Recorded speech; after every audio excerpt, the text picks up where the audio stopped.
오늘 설교 말씀의 제목을 함께 읽어보도록 하겠습니다. 나를 살리는 기도, 나를 살리는 기도.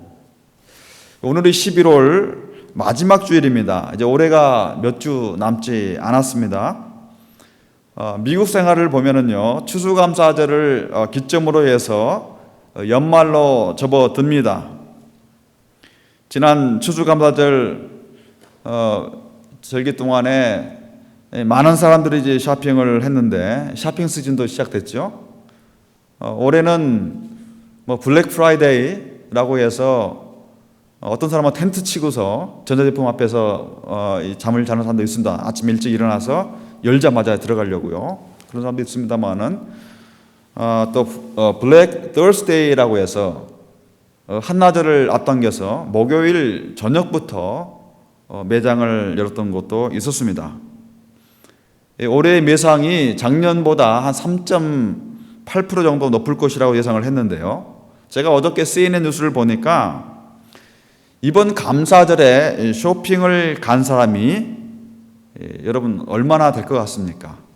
미국이 지금 한 3억 정도 되지 않습니까? 3억이 좀 넘었다는 말이 있죠.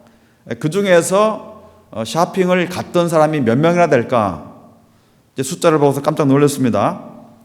그 숫자가 지금 자그마치 1억 4,700만. 그러니까 미국 사람의 절반 정도가 목요일, 금요일 날 쇼핑을 갔다는 것입니다.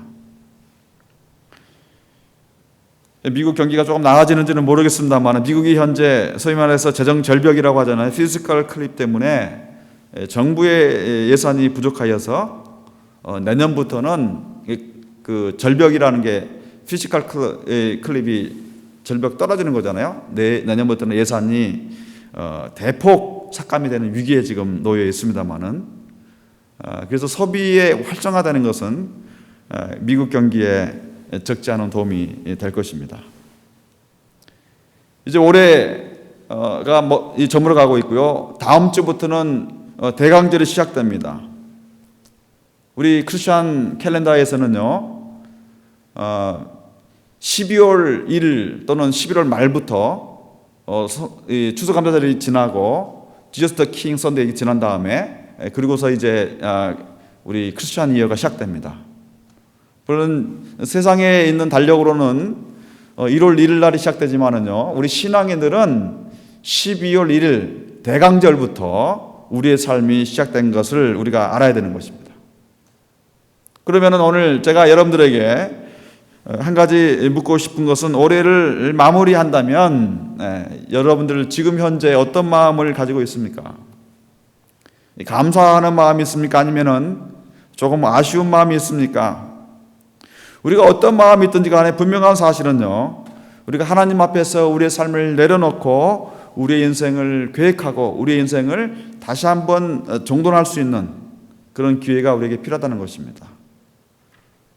우리가 하나님 앞에서 이야기할 수 있는 것, 우리의 삶을 들을 수 있는 것은 바로 기도를 통해서 가능한데요. 여러분들은 어떤 기도를 드리고 싶습니까? 최근에 여러분들이 드리는 기도는 어떤 기도입니까? 우리가 하나님 앞에 드릴 수 있는 기도, 여러 가지의 기도가 있지만은요, 오늘 시편 기자의 고백처럼 나를 살리는 기도가 되야 된다. 기도가 때로는 한탄이 되고 넋두리가 될 수도 있지만은요, 그것은 엄밀한 의미에서 기도가 아닙니다. 물론 하나님께서 들어주시지요. 그것도 내 마음이 하나님 앞에서 기도할 수 없을 정도의 마음이 있었을 때는 그렇게라도 우리가 기도를 할 수가 있습니다. 그러나 때로는요, 우리가 한탄하고 넋두리하는 것이요, 하나님 앞에서 그냥 나의 생각만을 아뢰고 하나님께서 내 영혼을 소생하시고 나의 삶을 새롭게 해주시는 그 은혜를 느끼지 못할 때가 있다는 것입니다.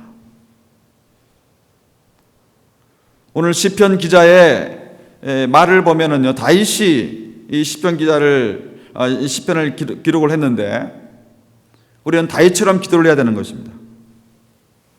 오늘 본문의 배경에 대해서 분명하지는 않습니다만 어떤 사람은요, 다윗이 사울의 박해를 피하여서 그일라라는 그 황무지에 숨어 있을 때 기록했을 것이다라고 생각하는 사람도 있고, 어떤 사람은요, 다윗의 아들 압살롬이 반란을 일으켰을 때 다윗이 쫓겨가면서 그 고통의 현장에서 기록했을 것이다라고 이야기를 하기도 합니다. 우리가 시편 이 기자가 다윗과 또 다른 사람도 있습니다만 시편의 전반적인 그 다윗의 기도를 통해서 다윗의 그 기도는요, 분명하게요, 그가 어려운 가운데 있었지만 그 기도를 통해서 하나님의 응답을 받습니다. 그리고 하나님의 응답을 받고 그가 새로운 삶을 나아갑니다. 근데 다윗의 기도가 나를 살리는 기도다라고 우리가 명명할 수가 있습니다. 근데 그 나를 살리는 기도 안에는 세 가지의 것이 분명하게 나타납니다. 첫 번째는 뭐냐면은 간구입니다. 하나님 앞에 간구하는 것, 두 번째는 고백, 그리고 세 번째는 찬양입니다. 오늘은 이 세 가지 다윗의 기도의 중요한 그 요소를 중심으로 해서 여러분과 함께 말씀을 나누기를 원하는 것입니다.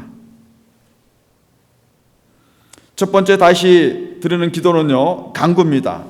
우리 여기 한번 그 스크린에 보시고요. 간구, 주께 피합니다.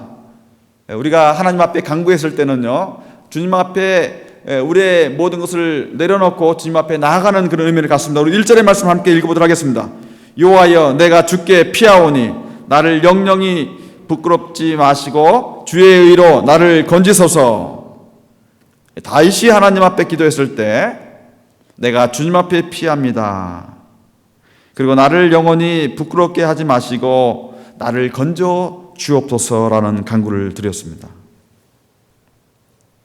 왜 다윗이 하나님께 피했을까요? 왜 하나님께 그가 나아갔을까요? 다윗의 마음속에는 하나님에 대한 두 가지 이미지를 가지고 있습니다. 이제 말씀해 보니까요, 3절의 말씀해 보니까 주는 나의 반석과 산성이시니 그러므로 주의 이름을 인하여 나를 인도하시고 지도하소서. 다윗이 하나님을 봤을 때 가진 이미지입니다. 여러분들이 하나님에 대해서 생각할 때 어떤 이미지를 갖고 계세요? 하나님은 여러분들에게 어떤 의미가 있습니까? 다윗에게 있어서는 적어도 하나님 하면은요, 어떤 마음이 들었냐면 하나님은 나의 반석이시다. 하나님은 나의 산성이시다. 내 주는 강한 성이요. 오늘 찬양 들었지 않습니까? 우리가 하나님을 볼 때마다 하나님은 우리를 이끄시는 분이시다. 여러분, 강한 성, 견고한 바위라고 하는 것은 적들이 아무리 쳐들어오더라도 그 성을 무너뜨릴 수가 없습니다. 왜 그렇습니까? 바위 위에 세워진 성입니다. 그 바위로 된 그 성을 접근하기도 힘들지만은요, 아무리 창과 무슨 이 활을 쏜다 할지라도 바위를 뚫을 수는 없는 것입니다. 다윗이 생각할 때에 하나님이야말로 적들이 아무리 강한 것을 가지고 온다 할지라도 끄떡없이 버틸 수 있는 분, 나의 삶을 온전히 주님 앞에 드릴 수 있는 분, 나의 모든 것을 맡길 수 있는 분, 내가 주님 앞에 나가기만 하면 내가 온전하게 쉴 수 있고 편안하게 잘 수가 있고 나의 모든 앞일까지도 하나님께서 이끌어 주시는 분, 내가 하나님 앞에 나아갈 때 하나님은 나의 삶을 개런티 해 주시는 분, 그렇게 여겼다는 것입니다. 다윗이 삶 자체가 너무나 힘들고 어려웠습니다. 다윗의 대적들이 많았고요. 6절에 보면은요, 거짓을 숭상하는 사람들, 11절에 욕을 하는 자들, 13절에 비방하는 사람들입니다. 이들은 한결같이 다윗의 생명을 뺏어들고 다가오는 사람들이었습니다. 근데 사람이라고 하는 것이요, 어려움 당했을 때 그 자기의 상황을요, 거기에서 자기네 그 환경에 의해서 사실 어떤 경우는 엄습을 당할 때가 있지 않습니까? 아무리 세고 강한 사람이라 할지라도 환경이 너무나 내가 감당할 수 없는 그런 환경에 주어지면은요, 우리는 거기에서 잠시 무너질 수도 있고 잠시 낙담할 수도 있는 것입니다. 다윗이 거짓을 숭상하는 사람, 욕을 하는 사람, 비방하는 사람, 자신의 생명을 쫓는 사람들이 그들을 쫓아왔을 때에 그는 그 상황에 눌려있는 자신의 모습을 보게 되었습니다. 여러분, 다윗이 하나님은 산성이여 요새시여 바이시여라고 고백을 했지만은요, 그 어려운 상황에 놓이게 되니까 그 자신도 모르게 그 마음들이 수축이 되고 그 마음속에 근심이 생기고 두려움이 생기고 어려움이 생겼습니다. 그래서 다윗이 그 자신의 모습을 고백하는 말, 오늘 말씀의 12절의 말씀에 보면은요, 다윗은 그를 잃어버린 자가 되었다, 또는 두 번째는 그는 깨진 그릇이 되었다라고 이야기를 하고 있습니다. 다윗이 얼마나 용맹스러운 사람이었습니까? 골리앗을 쳐부수고 많은 전쟁에 나가서 승리로 이끌었습니다. 그가 얼마나 용맹했던지 왕보다도 더 인기가 많은 사람이 되었습니다. 그런데 다윗이 잊혀져가는 사람이 되고 말았습니다. 그 누구도 그를 기억해 주는 사람이 없어졌습니다. 그래서 자기 자신을 봤을 때 내가 잊혀진 사람뿐만 아니라 나는 파악이 된 사람이다. 이 파악이라고 하는 것은요, 깨어진 그릇입니다. 이런 뜻입니다. 성경에 보면은 사람을 그릇으로 많이 비유를 했습니다. 근데 그릇에는 세 가지 그릇이 있는데 첫 번째 그릇은요, 선택된 그릇입니다. 오늘날 우리 인간도 마찬가지입니다. 우리의 삶 속에서 우리가 하나님을 향해서 어떤 사람은 선택된 그릇으로 쓰임받는 그릇이 있습니다. 사도 바울이 사도행전에 보면은 선교의 도구로 하나님 앞에서 크게 쓰임을 받았습니다. 두 번째로 약한 그릇이 있습니다. 그것은 남이 나를 의지할 수 없는 사람, 어쩌면은요, 오늘날 보통 사람들의 모습일 것입니다. 우리는 모두가 다 약한 그릇입니다. 죄에 대해서 약하고요, 시험에 대해서 약할 때가 많이 있습니다. 그렇기 때문에 하나님께서 힘을 주셔야 살 수밖에 없는 사람, 하나님께서 우리를 빚어주셔야, 우리를 만지셔야 설 수 있는 사람들. 세 번째로 부서져 버린 그릇입니다. 브로큰 베슬입니다. 고통과 환난 가운데 무너져 버린 사람, 깨어진 그릇은 더 이상 가치가 없습니다. 사용할 수가 없습니다. 그 그릇은 쓰레기통에 버려져야 되는 운명을 가지고 있습니다. 다윗이 자기의 인생을 보면서 그가 가진 것이 나는 잊혀진 사람이요, 나는 깨진 그릇이다. 여러분, 당시에 그릇을 뭘로 만들었습니까? 물론 왕궁에서는요, 금으로 만들기도 하고 은으로 만들기도 했지만은요, 동으로 만들기도 했습니다만은, 그러나 보통 그릇은요, 질그릇을 만듭니다. 질그릇이 한번 놓쳐가지고 손에서 나와졌을 때 깨지면은 완전히 조각이 되잖아요. 그 깨진 그릇을 가지고 요즘 뭐 슈퍼글루가 나와가지고 슈퍼글루를 아무리 떼어도요, 여러분, 슈퍼글루는요, 어떤 거는 잘 붙기도 하지만 대부분 잘 안 붙더라고요, 보니까. 우리 애들이 그 플라스틱 그 장난감 가지고 부러져 가지고 저한테 가지고 옵니다. 그래서 제가 붙여주면은요, 몇 시간을 쓰는데 며칠은 가는데 근데 더 이상 가지 않습니다. 근데 사기 그릇, 질그릇 같은 거 깨진 것을요, 아무리 글루를 가지고 뭐 떼우고 붙여도요, 금방 떨어지고 마는 것입니다.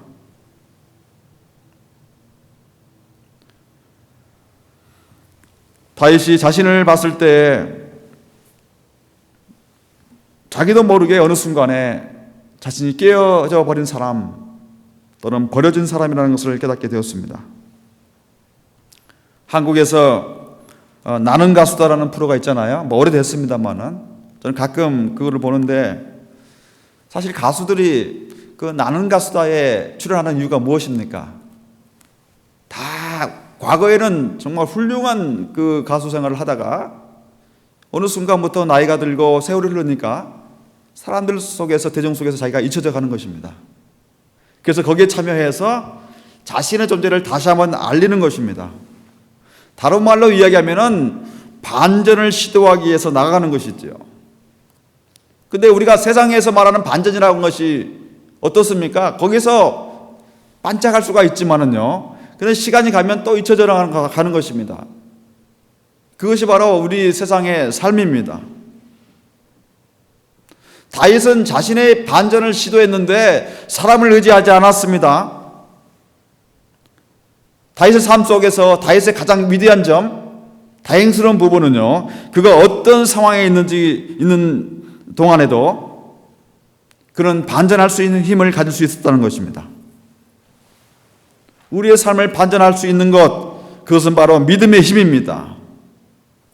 다윗이 오늘 말씀에도 보니까 14절, 우리 13절까지 읽었으면 14절 말씀에 보니까 여호와여 그러하여도 수많은 사람들이 자기를 쫓아와서 죽이려고 하고 힘들게 하여도 그러하여도 나는 주께 의지하고 말하기를 주는 내 하나님이시라 하였나이다. 이런 멋진 고백이잖아요. 나의 비즈니스가 힘들고 나의 삶이 힘들고 인간관계가 힘들고 다 무너진다 할지라도 내가 깨진 그릇이 된다 할지라도 주님을 향해서 주는 내 하나님이십니다. 엘로힘, 뭐예요? Almighty God, 모든 것을 할 수 있는 사람, 나를 어떤 경우에도 나를 지켜줄 수 있는 분, 나를 다시 세울 수 있는 분, 나에게 힘을 주시는 분, 나에게 새로운 기회를 주시는 분, 나의 삶을 이끌어 가시는 분. 다윗의 위대함이 바로 여기에 있습니다. 다윗은 그러한 믿음의 힘을 가지고 그의 삶을 살아갔던 것입니다. 그럴 때 그의 삶 속에 있는 여러 가지 시련들, 대적들이 와서도 그들을 무너뜨리지 못하고 하나님께서 그의 요새가 되어 주시고 반석이 되어 주시니 그 모든 어려움을 이길 수 있었다는 것입니다. 두 번째로는요, 다윗의 기독과 두 번째 요소는 고백입니다. 고백은요, 주님을 생각합니다. 우리 함께 말씀을 읽어보도록 하겠습니다. 7절과 8절 말씀. 내가 주의 인자하심을 기뻐하며 즐거워할 것은 주께서 나의 공고를 감찰하사 환난 중에 있는 내 영혼을 아셨고 나를 대적의 수중에 금고치 아니하셨고 내 발을 넓은 곳에 세우셨음이니라. 아멘. 다윗이 어려움을 당했잖아요. 어려움 가운데 있습니다. 오늘 말씀에도 보면요, 내가 근심으로 눈과 혼과 몸이 쇠약할 정도로 그가 어려움을 당했습니다. 그런데요, 다윗은요, 그 어려움 가운데에서도 하나님을 묵상했습니다. 환경을 보면은 소위 말해 죽을 맛입니다. 환경을 보면은 정말 내가 설 수 없을 정도 어려움 가운데 있었지만은요, 다윗이 그 환난 가운데 주님을 바라봤을 때마다, 주님을 묵상할 때마다 그의 심령 가운데 기쁨과 즐거움이 생겨났습니다. 여러분, 이것이 바로 신앙의 힘입니다. 내가 할 수 없고 내가 도무지 감당할 수 없는 것들, 그런 삶을 우리가 살아갈 때가 많이 있잖아요. 근데 주님을 바라보면 새로운 힘과 주님께 주시는 평강이 우리에게 있습니다. 그리고 나도 모르게 내 마음속에서 주님께서 주시는 기쁨이 끓어오르는 것입니다. 여러분, 다윗이 7절에서 뭐라고 해서 내가 주의 인자하심을 기뻐하며 즐거워할 것은, 다윗은 항상 주님을 생각하며 살아갔던 사람, 오늘날로 말하면은 다윗은 이 퀴티를 했던 사람입니다. 퀴티를 하라니까 나의 잘못된 과거라든가 나의 슬픔이라든가 나의 실패만을 퀴티를 하는 사람이 있어요. 종종 그런 사람들이 있습니다. 그건 퀴티가 아니죠. 퀴티라고 하는 것은요, 하나님께서 우리 삶 가운데, 성경 가운데 행했던 그 아름다운 일들, 그것이 바로 퀴티인 것입니다. 다윗이 주의 인자하심을 기뻐하고 즐거워했습니다. 자신의 인생을 생각해 보니까 하나님께서 나의 곤란을 감찰하사 나의 곤란 가운데 환난 가운데 있었고 내 영혼을 아셨고, 다윗을 이미 아셨다는 것입니다. 다윗의 고통 가운데 하나님께 함께 하셨다는 것입니다. 다윗의 그 즐거움 가운데 함께 하셨고요, 다윗을 언제나 하나님께서 닭이 병아리를 품듯이, 그래 너는 내 아들이야, 그래 너는 내 사랑하는 딸이야, 하나님께서 그 영혼을 언제나 품으셨다는 것입니다. 그래서 나를 대적 중에 금고치 아니하고 대적에 빼앗기지 아니하시고 내 발을 넓은 곳에 세우셨다라고 말씀하셨습니다. 하나님 안에 있는 사람은요, 낭떠러지의 길을 가는 사람이 아닙니다.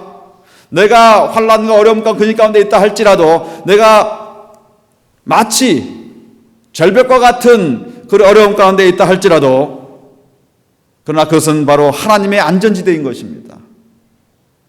육적인 눈으로 봤을 때는 그게 안 되는 일이요, 힘든 일이요, 질 수밖에 없는 일이요, 나를 넘어뜨리게 하는 일이지만, 그러나 우리의 영의 눈을 떠서 봤을 때는 그것이야말로 하나님의 안전지대요, 위험지대가 아니라는 것입니다. 왜 그렇습니까? 하나님께서 우리의 길을 이끌어 주시기 때문에, 하나님께서 우리를 다스려 주시기 때문에, 하나님께서 어떤 시험과 환난 가운데서도 우리를 안전하게 해 주시기 때문에, 우리에게 힘과 용기를 주시기 때문에 그렇다는 것입니다. 신앙의 맛은 바로 여기에 있습니다. 하나님을 묵상할 때마다, 하나님을 생각할 때마다 하나님께서 내 처지를 아시고 나를 이끌어 주시는 그 은혜가 있는 것, 여러분들 삶에도 있기를 간절히 바랍니다. 세 번째로 다윗의 기도의 요소에는 찬양이 있습니다. 주님을 찬양합니다. 이 찬양은요, 구원 확신에 대한 찬양입니다. 우리 19절 이하에 나오는데 21절의 말씀을 우리 함께 읽어보도록 하겠습니다. 여호와를 찬송할지어다. 견고한 성에서 그 기이한 인자를 내게 보이시옵이로다. 아멘. 하나님께서 그 인자하심, 기이한 인자하심을 내게 보여주셨는데, 그것은 바로 견고한 성에서 그것을 보여주셨다는 것입니다. 이 말을 다르게 이야기하면은, 우리가 기이한 하나님의 인자와 하나님의 능력을 경험할 수 있는 것은 우리가 하나님의 견고한 성에 들어갈 때입니다. 견고한 성 밖에서는 그것을 경험하지 못해요. 믿음을 떠나서 세상적인 생각을 가지고 우리가 삶을 영위했을 때는 하나님의 기이하심을 우리가 경험하지 못하는 것입니다. 우리의 삶을 온전하게 주님 앞에 내놓고 우리가 하나님의 은혜의 길, 하나님의 은혜의 보좌에 나아갔을 때에 하나님은 나에게 견고한 성이 되시고, 그 안에서 하나님께서 우리에게 놀라운 이적들을 보여주신다는 것입니다. 그렇기 때문에 하나님을 찬양할 수가 있고, 그렇기 때문에 하나님과 함께 복된 인생을 살 수가 있는 것입니다. 여러분, 오늘 어떤 기도를 드리기를 원하십니까? 여러분들을 살리는 기도를 들으시기 바랍니다. 때로는 우리가 내 자신을 봤을 때 나는 약한 그릇이요, 깨질 수밖에 없는 그릇인다 할지라도요, 그러나 예수님을 통해서 우리는 이미 선택된 그릇입니다. 예수님께서 우리를 이미 사셨어요. 예수님께서 우리가 질그릇 같은 인생을 할지라도 예수님의 은혜 가운데서 우리를 견고한 그릇이 되게 하셨습니다. 주님 앞에 나아갈 때, 주님을 모시고 살 때, 주님 앞에서 주님은 바위십니다, 피할 피난처십니다, 심의 온전이십니다, 나의 산성이십니다 라고 고백했을 때에 주님은 우리 삶 속에서 우리를 새롭게 빚어가실 것입니다. 베드로가 베드로 1장 3절의 말씀에 이렇게 고백을 합니다. 우리 함께 읽어보도록 합니다. 찬송하리로다 우리 주 예수 그리스도의 아버지 하나님이 그 많으신 긍휼대로 예수 그리스도의 죽은 자 가운데서 부활하심으로 말미암아 우리를 거듭나게 하사 산 소망이 있게 하시며 라고 했습니다. 우리가 하나님을 찬양하는 것, 우리가 하나님을 기뻐하는 것은 바로 예수 그리스도를 통해서 죽은 자 가운데서 우리를 새롭게 하시고 우리를 거듭나게 하시고, 그리고 우리에게 새로운 소망을 주시는 것. 여기 보니까 산 소망이라고 했어요. 죽은 소망이 아니라는 겁니다. 우리 신앙인들은 산 하나님을 믿잖아요. 리빙 갓을 믿잖아요. 돌아가신 하나님을 믿는 거 아니지 않습니까? 우리의 믿음도 산 믿음이 되어야 되고요, 우리의 소망도 산 소망이 되어야 되는 것입니다. 죽어있는 소망이 아니에요. 여러분들 주님 앞에서 기도하면서, 하나님 앞에 기도하면서 결정하고 하나님 앞에서 드려지는 그 일들이요, 여러분들에게 산 소망 되시를 간절히 축원드립니다. 우리는 산 하나님을 믿기 때문에 우리의 모든 것들이 다 산 소망이 되어야 된다는 것입니다. 산 소망은 이루어질 소망을 이야기하고 있습니다. 제가 이번에 추수감사절에 한 목사 부부를 만났는데요, 제가 전에 한번 말씀을 드린 것 같은데 이분의 나이가 이제 올해 한국 나이로 50입니다. 50 되셨는데 한 3년 전, 2년 반, 3년 전에 첫 딸을 낳았어요. 그럼 몇 살에 낳았습니까? 그 부인 되신 분이 동갑이에요, 두 분이서. 그러니까 47세에 첫 딸을 낳았어요. 좀 늦게 낳았죠. 뭐 좀 늦게 낳은 게 아니라 엄청 늦게 낳았죠. 47세. 그리고 최근에 딸 쌍둥이를 보셨습니다. 6개월 정도 된 것 같아요. 그러니까 뭐 50세 이제 딸 쌍둥이를 낳고, 그러니까 부모님들 입장에서 첫 애가 생기니까 47의 애를 낳잖아요. 부모 입장에서 해줄 게 무엇이 있겠는가라고 했을 때 그 첫 딸을 위해서 친구를 만들어주자. 애들한테 다 미안한 거죠, 사실은요. 늦게 낳아서. 그래서 두 딸을 더 낳아서 두 딸은 인공수정했습니다. 낳아서 너희들끼리 의지하며 살아라. 이제 그런 의미가 있습니다. 제가 그분을 만나고 또 그 아이들을 봤습니다. 얼마나 똘똘하게 생겼는지 아주 이쁘게 잘생겼어요. 그 목사님이 저한테 하는 말이요, 이런 말을 말씀하세요. 목사님, 제 나이가 70이면 아이들이 20살이네요. 그러니까 70이 되면 애들이 20살밖에 안 되는 겁니다. 그 환갑이 되시면은 애들이 10살밖에 안 돼요. 과거에 환갑 잔치 하면은요, 손자 손녀들까지 있잖아요. 근데 이게 환갑 잔치 손자 손녀는커녕 이거 어린애를 데리고 환갑 잔치를 하게 되었습니다. 요즘 뭐 환갑 잔치도 안 하지만서도요. 제가 이제 애들이 생기니까 이제 제가 그분에게 목사님 이제 좀 바빠지시겠네요. 그렇게 말씀을 드렸더니 이 목사님이 하는 말이 뭐 바쁜기보다는 그냥 저는 애들과 함께 그냥 같이 살려고 합니다. 애들과 함께 같이 가려고 합니다. 라고 저한테 이야기를 했습니다. 그 말은 뭐냐면 이제 부모 입장에서 해줄 것이 뭐 70이 돼야 20세 되니까 뭐 과거에 뭐 부모님들은 뭐 이것저것 바쁘다 핑계 대면서 뭐 다 애들 그 관리 못 하고요. 이제 손자 낳았을 때나 아이고 내 새끼 하면서 기뻐하잖아요. 그러면서 이제 자기 자식에게 못 해준 것을 손자에게 해주는 그 부모님도 계십니다. 70 다 드셔서. 근데 이분은 이제 뭐 그게 아니고 이제는 걔들이 이제 벌써 나이 차이가 그렇게 나니까 세월 가는 것을 생각하지 아니하고 나이 가는 것을 생각하지 아니하고 애들이 커가는 대로 보살피고 사랑하고 또 그들에게 줄 수 있는 모든 것을 주겠다라고 이야기를 했습니다.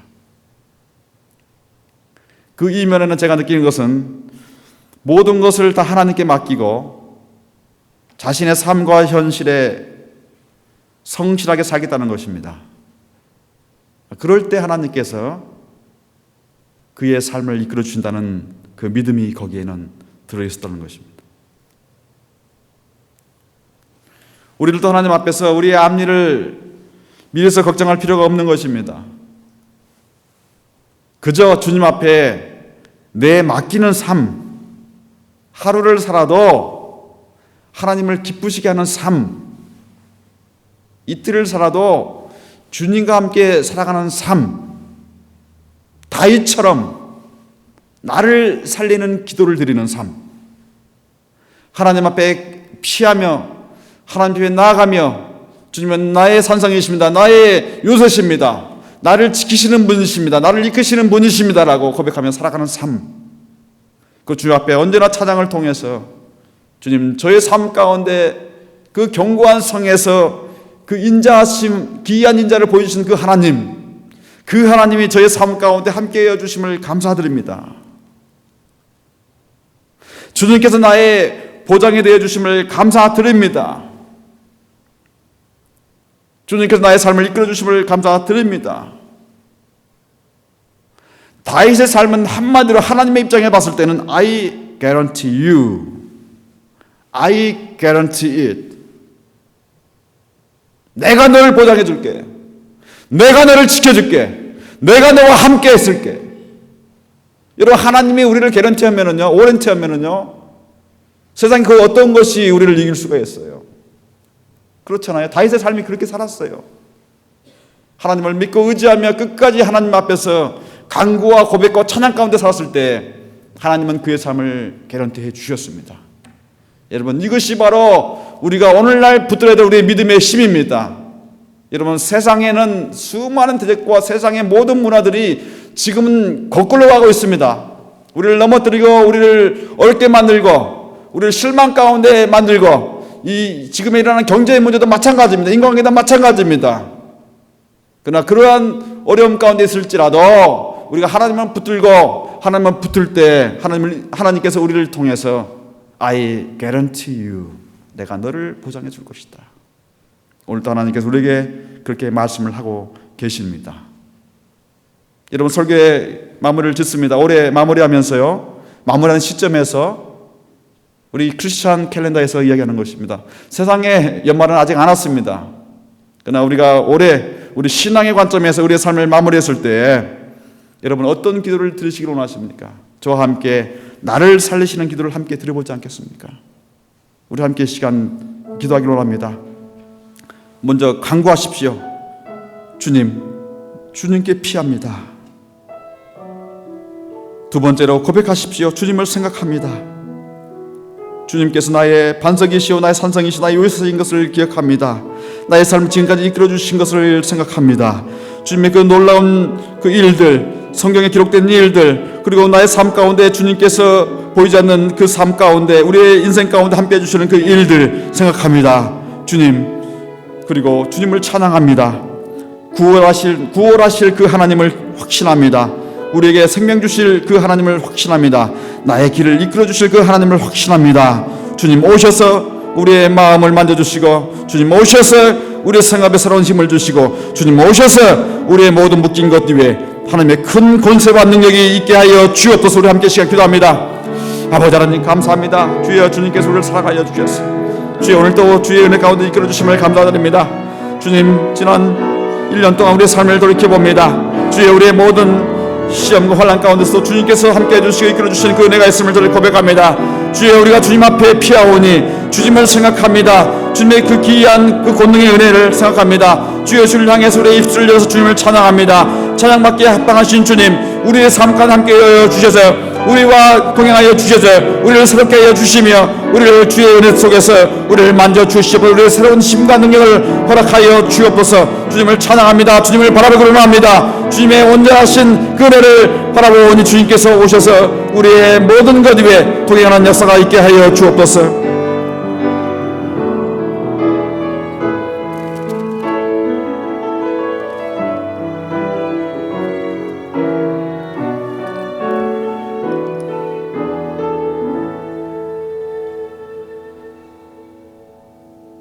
내가 모든 대적으로 말미암아 욕을 당하고 내 이웃에게서는 심히 당하니 내 친구가 놀라고 길에서 보는 자가 나를 피하였습니다. 내가 잊어버린 사람이 되고 사망한 자를 마음에 두지 않으면 같고 파기와 같은 사람이 되었습니다.